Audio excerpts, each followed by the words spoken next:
आप सभी स्टूडेंट का मैं राकेश मेहरा जीके क्लासेस के यूट्यूब चैनल पर हार्दिक स्वागत करता हूं। आज इस चैनल पर मैं आपके सामने एक बहुत ही महत्वपूर्ण विषय को शुरू करने जा रहा हूं। उस विषय का संबंध आपके एग्जाम में दिन प्रतिदिन बढ़ता जा रहा है और एग्जामिनर की भी काफ़ी नज़र इस विषय पर बनी रहती है। इस विषय को आप भली भांति जानते हो, भारतीय कला व संस्कृति, इंडियन आर्ट एंड कल्चर। इसको मैं बहुत ही एक्सप्लेन रूप में प्रदर्शित करने जा रहा हूं।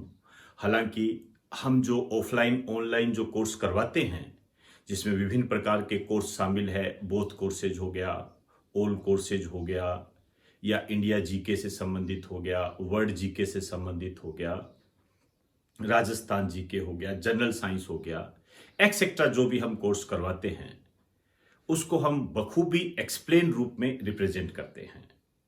और कला और संस्कृति को भी हमने अपने एग्जाम के तरीके के आधार पर काफ़ी एक्सप्लेन रूप में उसको उपलब्ध करवाया है। लेकिन यहाँ जो हम आपको प्रदर्शित करने जा रहे हैं, ये जो कोर्स है ये बहुत ही ज़्यादा एक्सप्लेन रूप में है और वर्तमान एग्जाम को देखते हुए है। ये कुछ नई चीज़ें होती है, आप समझते हो, वो बदलती रहती है और उसी बदलाव की दिशा में हमें भी अपने लेखन और कार्यशैली को बदलना पड़ता है।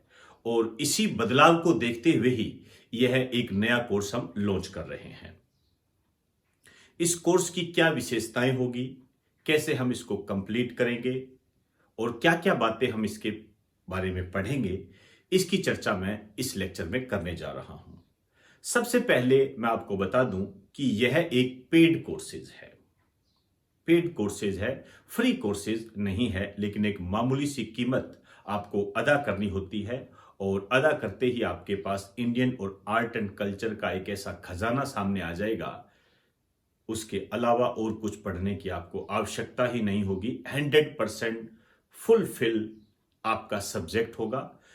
आपसे जो टेस्ट लेंगे वो लाइव होंगे और लाइव टेस्ट में खास बात यही है, वो सभी के लिए फ्री ऑफ कॉस्ट होंगे। लेकिन ये जो कंटेंट है ये फ्री ऑफ कॉस्ट नहीं होगा। मैं अपनी चर्चा प्रारंभ करता हूं। हम जो स्टार्ट करने जा रहे हैं उसका नाम है Indian art and culture.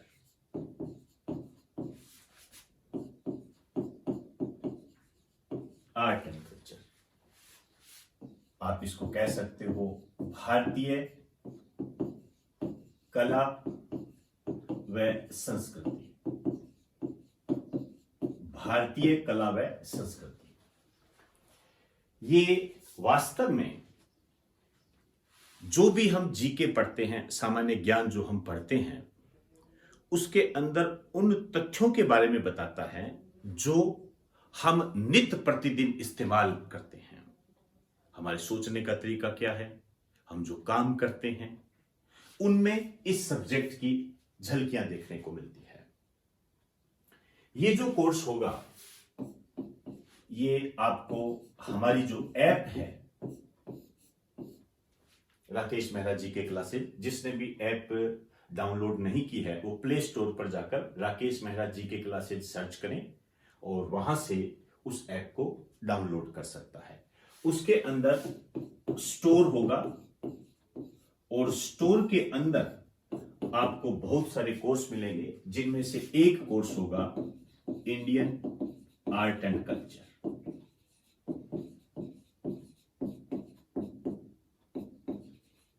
Indian art and culture, मैंने पहले कहा ये पेड कोर्सेज है, लेकिन मैं आपको बता दूं पहले 2 दिन के लिए इसका जो प्राइस है 500 रुपए है। पहले 2 दिन के लिए, पहले 2 दिन के लिए। ये लेक्चर, ये वीडियो जब भी आपको मिलेगा, वहां से लेकर 2 दिन तक इसको आप 500 रुपए में परचेज कर सकते हो। सिंपल भाषा में कहो तो ये 8 तारीख और 9 तारीख को 500 रुपए का रहेगा और उसके बाद इसका जो मूल्य हो जाएगा ये 700 रुपये हो जाएगा। तो आप अपनी सुविधा के आधार पर इसे देख सकते हो। दूसरी बात, इस लेक्चर के बाद में सवाल यह उठता है कि कितने लेक्चर आपको उपलब्ध करवाए जाएंगे। मैं अभी सिलेबस की भी बात करूंगा। आपको टोटल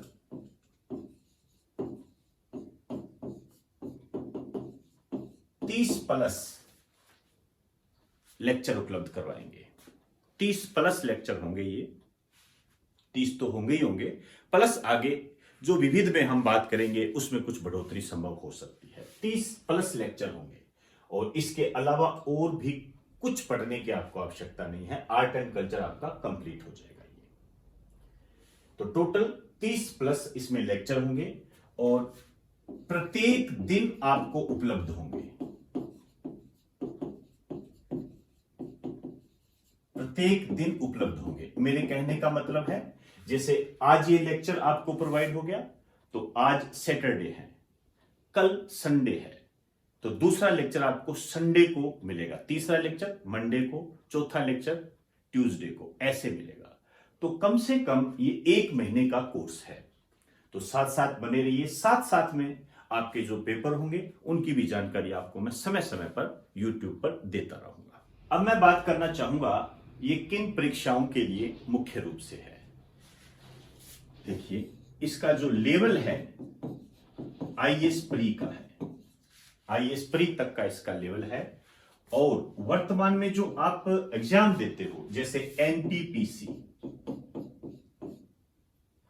एनटीपीसी का एग्जाम आप देते हो, एसएससी का एग्जाम आप देते हो, इनके लिए फुलफिल है। या आप कोई स्टेट पीसीएस का एग्जाम देते हो, स्टेट पीएससी का एग्जाम देते हो, पब्लिक सर्विस कमीशन का एग्जाम देते हो, आरएएस हो गया, उनके लिए ये फुलफिल है। फुलफिल है। आपके रेलवे में तो बिल्कुल ये लिखा जाता है इंडियन आर्ट एंड कल्चर, भारतीय कला व संस्कृति, तो काफी महत्वपूर्ण रोल होता है। हमारा जो लेवल है आईएएस प्री का, एक भी क्वेश्चन हटके नहीं जाएगा और सिस्टमेटिक और अपडेटेड है ये। इसके बारे में मैं आपको यही कहूंगा कि इंडियन आर्ट और कल्चर यहां से करने के बाद आपको अन्य किसी भी बुक्स को या अन्य कोई भी संसाधन को उठाने की कोई आवश्यकता नहीं है। आपके टेस्ट पेपर भी यही होंगे और आपका जो कंटेंट है वो भी यही होगा। बस इसको बार बार रिवाइज करते रहे। अब मैं इंडियन आर्ट एंड कल्चर में हम क्या पढ़ेंगे उस सिलेबस पर चर्चा करूंगा। ध्यान से देखिए, मैंने इसको कई पार्ट्स में डिवाइड किया है। मेरा पहला पार्ट है संस्कृति एक सामान्य परिचय। कुछ बातें हम करेंगे, संस्कृति क्या होती है, सभ्यता क्या होती है, एक बेसिक स्ट्रक्चर के रूप में। ये ज्यादातर सब्जेक्टिव में आने की उम्मीद रहती है, लेकिन हम इसको पढ़ेंगे। धर्म और दर्शन, ये जो धर्म और दर्शन है ये आर्ट एंड कल्चर का सबसे महत्वपूर्ण टॉपिक होता है। इसके अंदर हम धर्मों के बारे में पढ़ते हैं, दर्शन को उससे कनेक्ट करके पढ़ते हैं। मीमांसा क्या होती है, चारवाक दर्शन क्या थे, बौद्ध दर्शन क्या थे, जैन दर्शन क्या थे, उनको हम बहुत ही एक्सप्लेन रूप में पढ़ते हैं। इसको, ये हमारी दूसरी यूनिट होती है।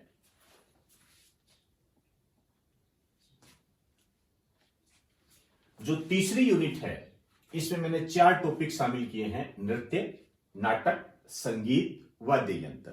आप कह सकते हो भारतीय नृत्य, भारतीय नाटक, भारतीय संगीत, वाद्य यंत्र। इसमें संगीतकार सब आ जाएंगे, जैसे पंडित जसराज जी, उनके घराने, शंख घोष, वो सब इसके अंदर आ जाएंगे। चौथी जो यूनिट है इसको मैंने नाम दिया है कला। कला नाम दिया है और इसको मैंने 4 भागों में विभाजित किया है। हस्तकला, वास्तुकला, मूर्तिकला, चित्रकला। भारत में जो भी हस्तकलाएं हैं, वास्तुकला है, मूर्तिकला है, उनके बारे में हम यहां पर जानकारी प्राप्त करेंगे। ये जो वास्तुकला है, मैं थोड़ा सा इसके बारे में आपको बता दूं। इसके अंदर जो हम पढ़ेंगे मंदिर के बारे में पढ़ेंगे, जो मंदिर होते हैं ना उनके बारे में पढ़ेंगे। और जो दुर्ग होते हैं, फोर्ट वगैरह होते हैं, उनके बारे में पढ़ेंगे। एक भारत के संबंध में जैसे गुफाएं बहुत महत्वपूर्ण है, जैसे मैं आपसे कहूं अजंता एलोरा की गुफाएं, अन्य और भी कई गुफाएं हैं, उनको हम यहां पढ़ेंगे। तो ये तीसरी और चौथी यूनिट में हम ये बातें करेंगे। अब मैं आगे की बात करता हूं। पांचवी यूनिट में हम भारतीय भाषा और साहित्य को पढ़ेंगे, लैंग्वेज एंड लिटरेचर। जो महत्वपूर्ण पुस्तकें हुई है उनको हम यहां पर बखूबी एक एक्सप्लेन रूप में लेकर चलेंगे। किस तरीके से क्वेश्चन बने हुए हैं, हमारा आधार वही रहेगा, जो पुराने सालों के जो पेपर है उसी को आधार बनाएंगे। छठी यूनिट में मैंने एक इसको नाम दिया है भारतीय समाज और संस्कृति, इंडियन सोसाइटी एंड कल्चर। इसमें बहुत ही एक मजेदार टॉपिक होता है। ये आपको भारत के विभिन्न क्षेत्रों में रहने वाले लोगों के बारे में, उनकी सोच के बारे में, उनके ट्रेडिशन के बारे में जानने को पता लगता है। जब आप उसका कंपैरिजन अपने ट्रेडिशन से करते हो तो मान के चलना आपको अंदर से एक फीलिंग आती है कि यार ऐसा भी होता है। इस प्रकार की भावनाएं मैंने स्टूडेंट में महसूस की है।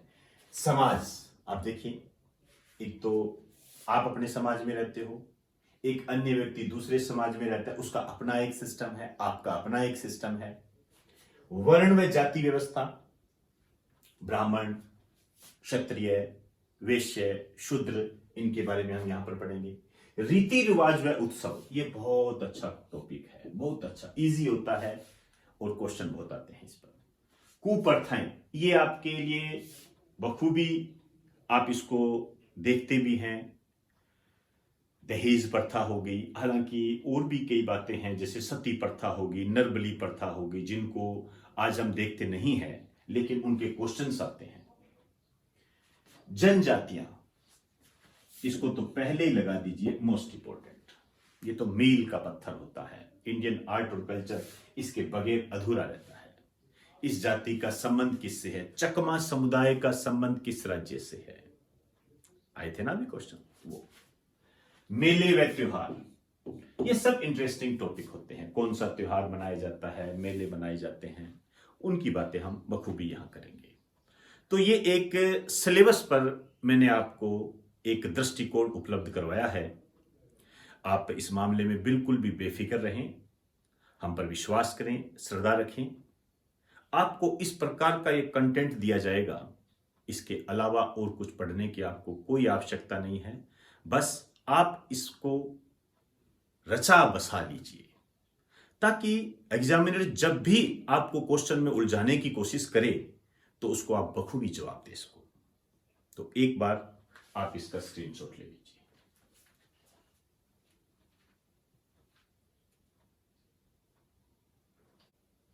अब हम भारतीय कला व संस्कृति की पहली यूनिट पर चर्चा करेंगे, जिसको मैंने नाम दिया है संस्कृति एक सामान्य परिचय। हेडिंग डाल दीजिए,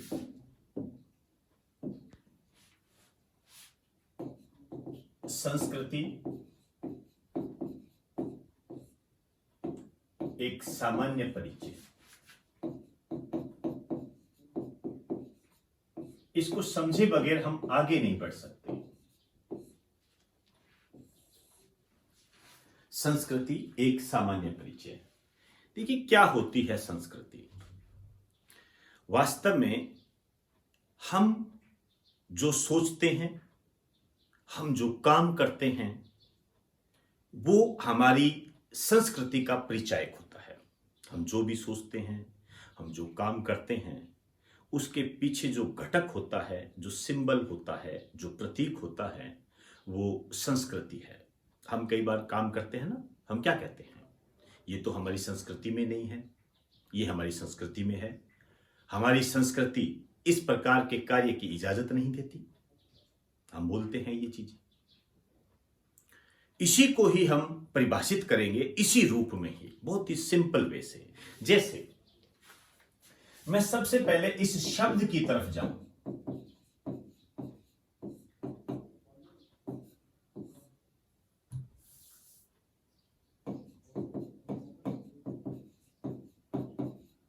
संस्कृति। ये जो संस्कृति है इसकी उत्पत्ति कहां से हुई है? इस शब्द की उत्पत्ति हुई है क्रय से। क्रय क्रय क्रय से इसकी उत्पत्ति हुई है। अब ये क्रय क्या है? ये जो क्रय है ये संस्कृत भाषा की धातु है। ये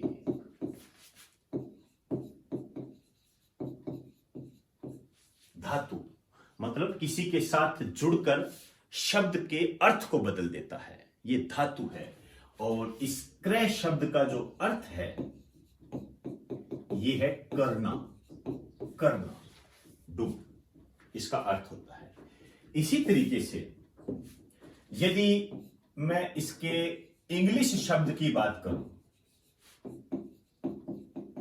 तो संस्कृति को हम कहते हैं कल्चर। ये आपके लिए एक क्वेश्चन बनता है, कल्चर शब्द कहां से लिया गया है? तो इसका जो उत्पत्ति शब्द है, कल्चर शब्द कहां से लिया गया है? इसका जो उत्पत्ति शब्द है ये है कल्ट। ये आपने नाम कई बार सुना होगा। इसको कल्ट भी कहते हैं, कई बार कल्ट्स भी कह देते हैं। आप कल्ट करें। और ये जो कल्ट है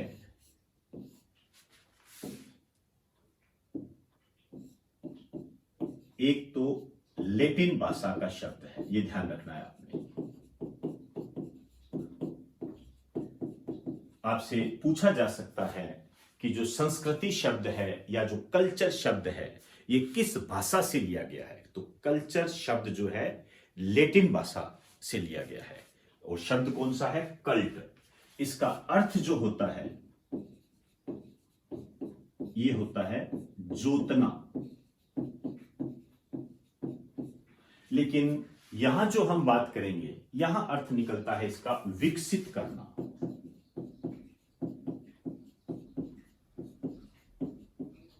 विकसित करना। तो इन शब्दों को हमने पढ़ा, इसके बाद मैं इसकी परिभाषाओं पर चर्चा करूंगा। तो एक बार आप इसका स्क्रीनशॉट ले लीजिए।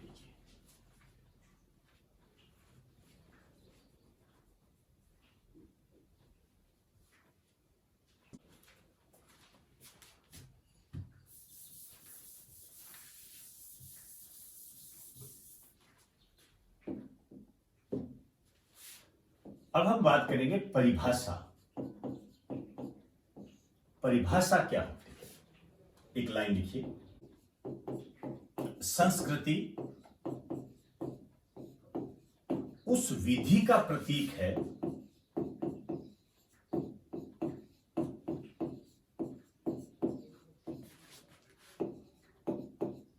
जिसमें हम सोचते हैं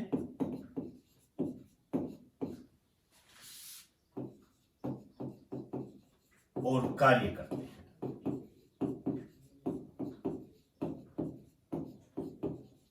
बहुत ही साधारण परिभाषा मैंने आपको बताई है। क्या होती है संस्कृति? वो प्रोसेस जिसमें हम सोचते हैं और कार्य को करते हैं। एक और बात है जिसको हम इस रूप में भी रिप्रेजेंट कर सकते हैं। समाज के एक सदस्य के रूप में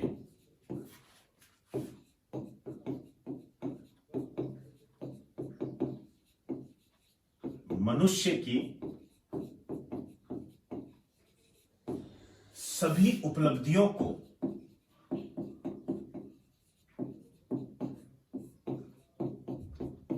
संस्कृति कहते हैं। अब शायद आपको हल्की सी अनुभूति होने लगी होगी कि संस्कृति क्या है। सामाजिक सदस्य के रूप में हमारी जो भी उपलब्धियां होती है वो हमारा कल्चर है, हमारी संस्कृति है। संस्कृति वास्तव में एक विभाग है और इसको हम कई उप विभागों में विभाजित करते हैं। एक लाइन लिख दीजिए। संस्कृति एक विभाग है जिसके दो उपविभाग होते हैं।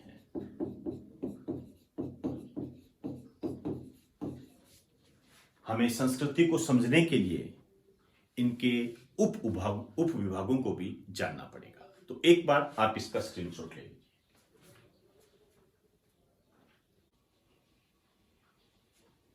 पेज के बीच में लिखिए संस्कृति के उपविभाग।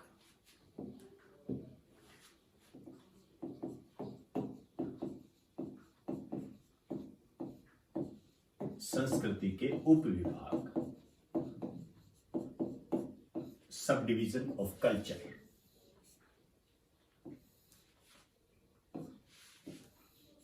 इसको दो पार्ट्स में हम डिवाइड करते हैं। एक तो भौतिक और दूसरा होता है अभौतिक। ये दो इसके उपविभाग होते हैं। भौतिक का क्या अर्थ होता है, अभौतिक का क्या अर्थ होता है? बहुत ही सिंपल बात। जिसका संबंध भौतिक से होता है उसे हम भौतिक कहते हैं, और जिसका संबंध भौतिक से नहीं होता है उसे हम अभौतिक कहते हैं। शर्त क्या है? जीवन से संबंधित होना चाहिए, जीवन से संबंधित होना चाहिए। जैसे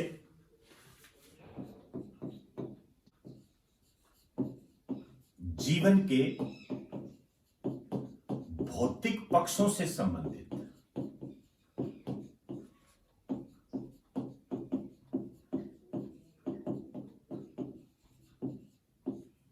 और इधर क्या लिख देंगे? जीवन के अभौतिक पक्षों से संबंधित।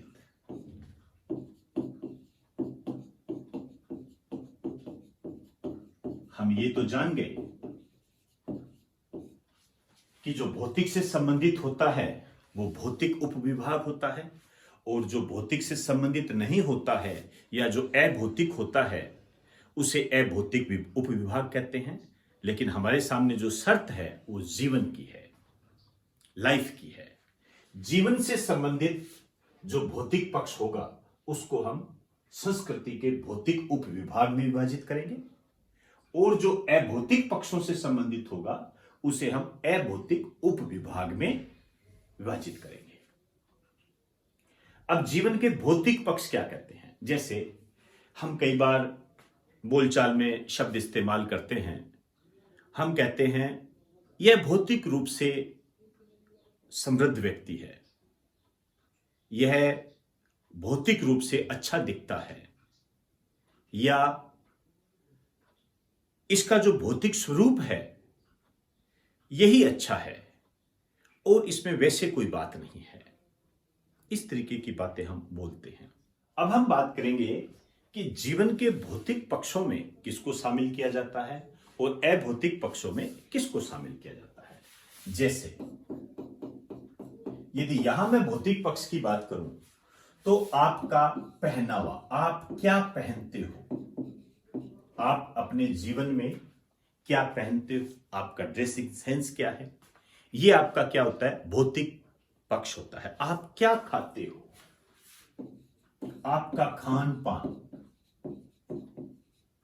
आप नॉन वेज हो, वेज हो, ये आपका क्या होगा? एक भौतिक पक्ष है। इसके अलावा यदि मैं आपसे कहूं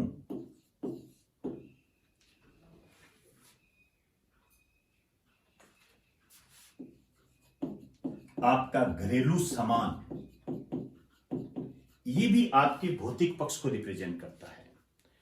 आप क्या खाते हो, क्या पहनते हो, आप क्या रखते हो, किस तरीके का सामान रखते हो, आपके घर में क्या क्या वस्तुएं रखी हुई है, ये आपके भौतिक पक्ष को रिप्रेजेंट करती है।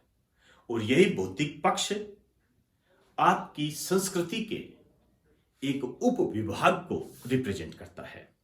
ठीक उसी तरीके से आपका जो अभौतिक पक्ष है ये क्या होता है? जैसे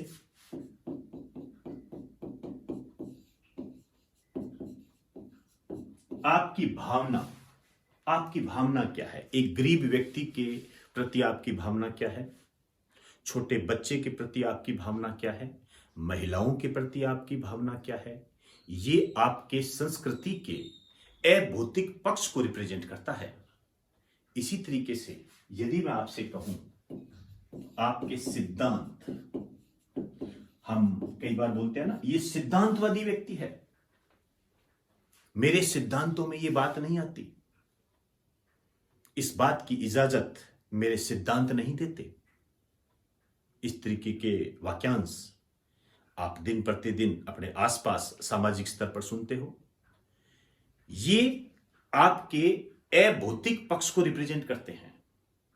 आपके सिद्धांत हो गए, आपकी भावना हो गई, ये आपके जो कल्चर का उपविभाग है अभौतिक, उसको रिप्रेजेंट करते हैं।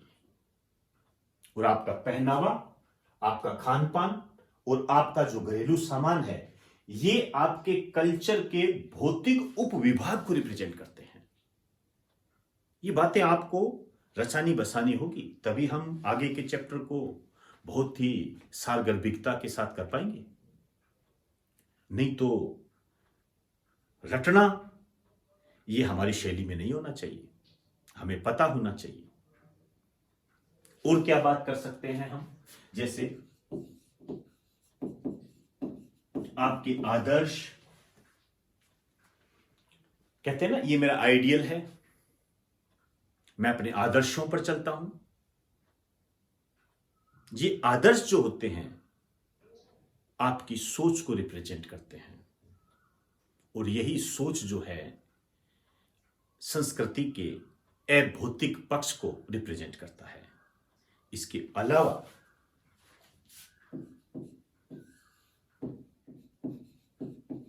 विश्वास, आप किस पर विश्वास करते हो? आप कहते हो मुझे मेरे भगवान पर भरोसा है, मुझे मेरे ईश्वर पर भरोसा है, विश्वास है मुझे। ये आपका अभौतिक पक्ष है, आपके कल्चर को रिप्रेजेंट करता है।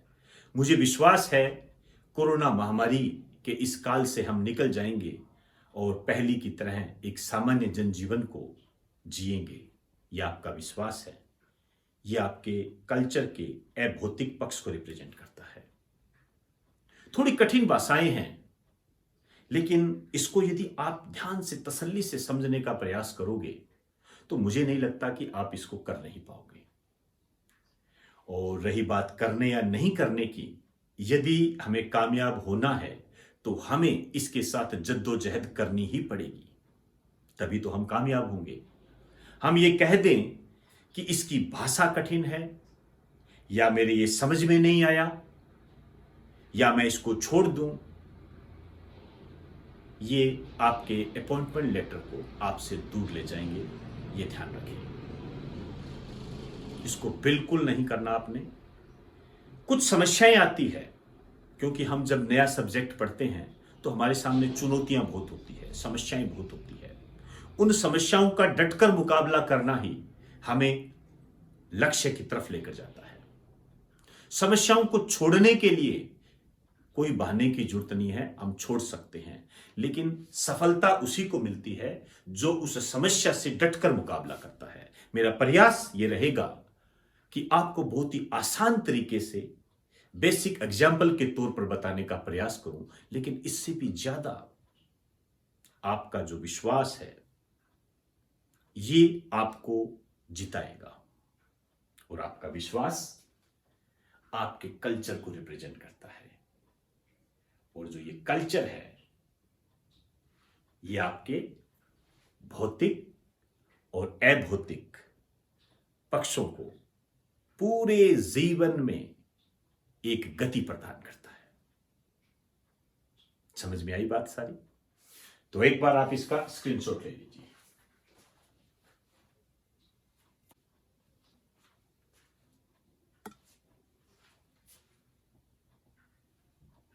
अब मैं दो शब्दों के बारे में आपको बताऊंगा जो आप अक्सर सुनते हो, और 90% लोगों का यह मानना है कि ये दोनों शब्द एक दूसरे के पर्याय है, मतलब एक ही है, ऐसा नहीं है।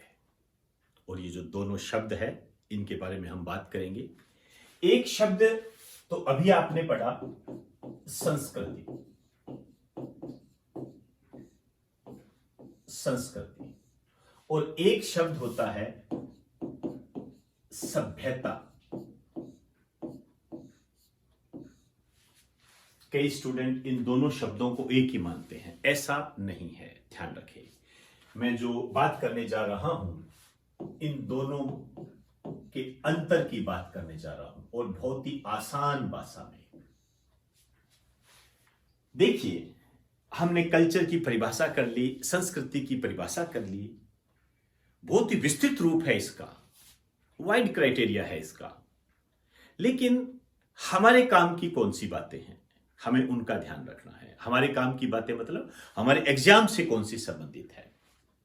देखिए, जो हम हैं वही कल्चर है, जो मैं हूं वो कल्चर है,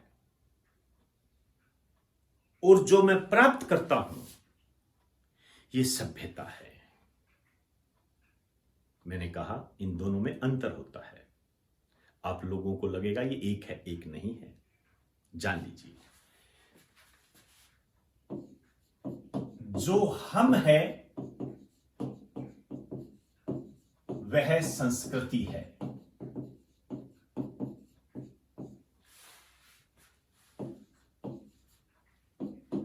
जो हम हैं वह संस्कृति है।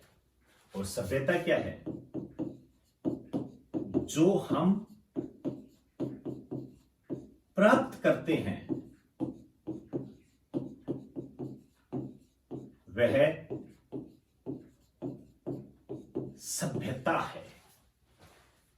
दोनों शब्दों को पढ़िए आप। जो हम हैं वह संस्कृति है, और जो हम प्राप्त करते हैं वह सभ्यता है। हम क्या है? मैं इस पर आ रहा हूं। हम क्या है? हमारा मन, हमारा हृदय, ये हम है। इसके अंदर जो आता है वो मन व हृदय की पवित्रता शामिल है। इसके मन और हृदय की पवित्रता शामिल है। जबकि ये जो है ये जीवन जीने का तरीका है, आपका लाइफस्टाइल, आपका स्टैंडर्ड। आपने कई बार ऐसे बोलचाल में शब्दों का इस्तेमाल किया होगा या आपने सुना होगा, हम सभ्य लोग हैं, ये असभ्य लोग हैं। हम सभ्य लोग हैं, ये असभ्य लोग हैं। जैसे कोई व्यक्ति है, वो फटे पुराने कपड़े पहनकर आ गया, हम क्या कहेंगे? सभ्य नहीं है ये, हम यही कहेंगे उसके बारे में। और कोई वेल स्टैंडर्ड रूप में हमारे सामने आ गया, सूट बूट पहन के आ गया, हम क्या कहेंगे? कितना सभ्य दिखाई देता है ये सभ्यता होती है। जैसे मैं आपसे कहूं एग्जाम्पल के तौर पर, अमीर व्यक्ति है,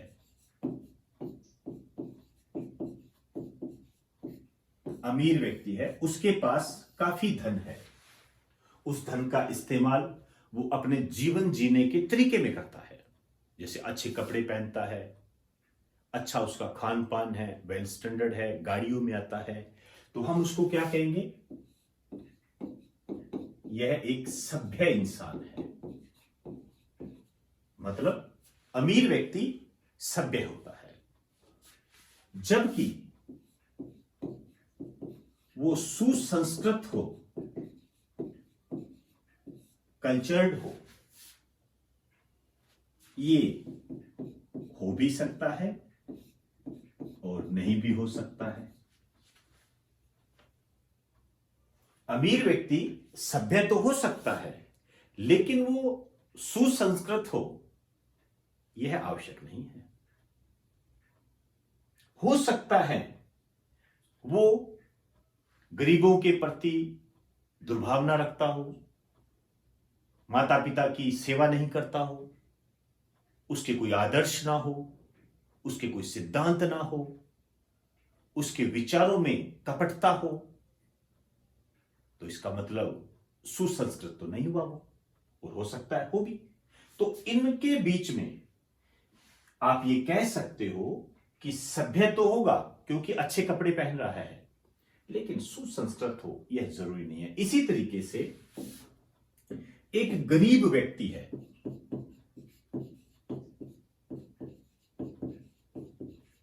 अब ये फटे कपड़े पहनकर आ गया, फटे कपड़े पहनकर आ गया, इसका मतलब ये सभ्य नहीं है। फटे कपड़े पहनकर आ गया, चप्पल में आ गया, बाल उसके बने हुए नहीं है, इसका मतलब सभ्य नहीं है। नो डाउट वो सभ्य नहीं कहेगा। तो ये सभ्य तो नहीं है, लेकिन यदि हम इसके सुसंस्कृत होने की बात करें तो फिर हमारे सामने परेशानी आ जाती है। सुसंस्कृत के मामले में यह नहीं भी हो सकता और हो भी सकता है। मतलब सुसंस्कृत होने के लिए हमारे पास ऑप्शन है, और सभ्य और असभ्य होने के संबंध में हमारे पास ऑप्शन नहीं है। अमीर व्यक्ति सभ्य होगा, लेकिन सुसंस्कृत हो यह आवश्यक नहीं है। इसी तरीके से गरीब व्यक्ति सभ्य नहीं होगा, लेकिन वो सुसंस्कृत हो भी सकता है और नहीं भी हो सकता। तो मुझे लगता है इस एग्जाम्पल से आप मेरी बात को समझ गए होंगे। तो एक बार आप इसका स्क्रीनशॉट लीजिए।